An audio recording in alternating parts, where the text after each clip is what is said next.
I am 28 years old and I am in $40,722 in debt, and I want to talk about it. I didn't have anyone in my life that could teach me, about all these financial things that I'm starting to learn now. Why did 21-year-old me feel the need to have 7 credit cards? Whoa. I don't know, but it happened, and now I'm here because of it, and I'm just tired of feeling shameful and embarrassed about my debt. So many people are in debt, they just don't talk about it. So here's the breakdown on my debt, and mind you, I don't have a car, so I don't have a car loan or anything, and I don't have a mortgage or anything, so all of my debt is loans, student loans, and credit card debt.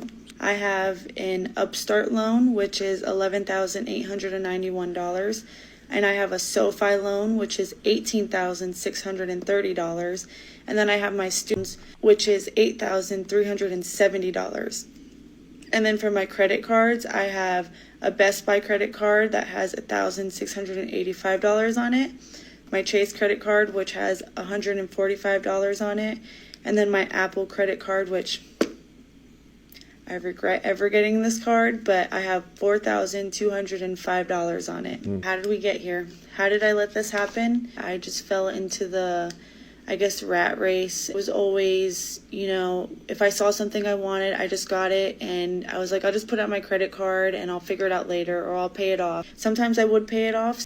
Well, at least she did pay it off sometimes. A lot of people go into this just acting like the money's free.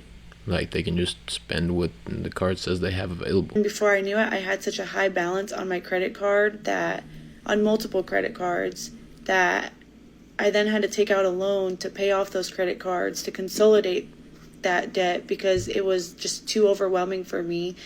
So consolidations are good in theory, but I think that you should really try to change your habits, try to pay off a little bit of the debt on your own to understand what you need to do to really be able to pay it off. Because once you get into that hole, it's a lot harder to get out of it.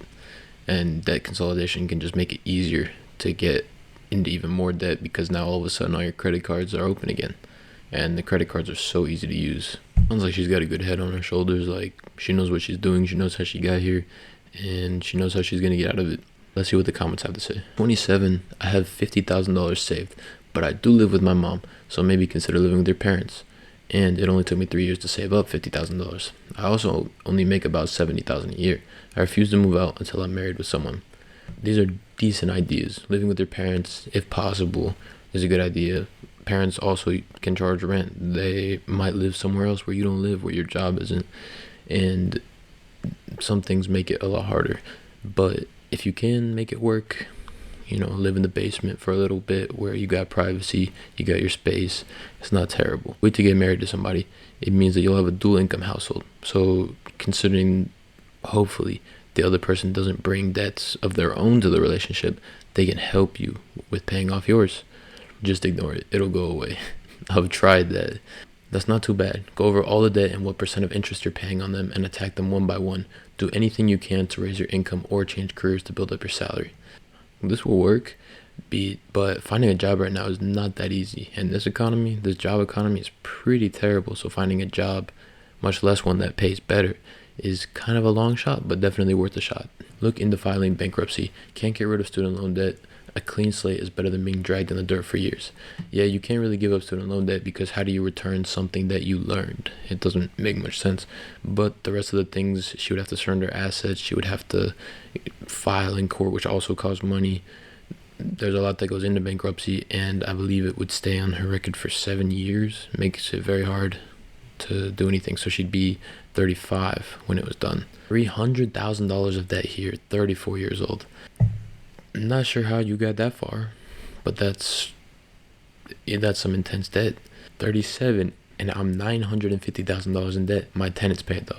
I wouldn't consider this debt necessarily a bad debt, because if you look in history, real estate has always performed better and better. The market seems to only go up most of the time for real estate.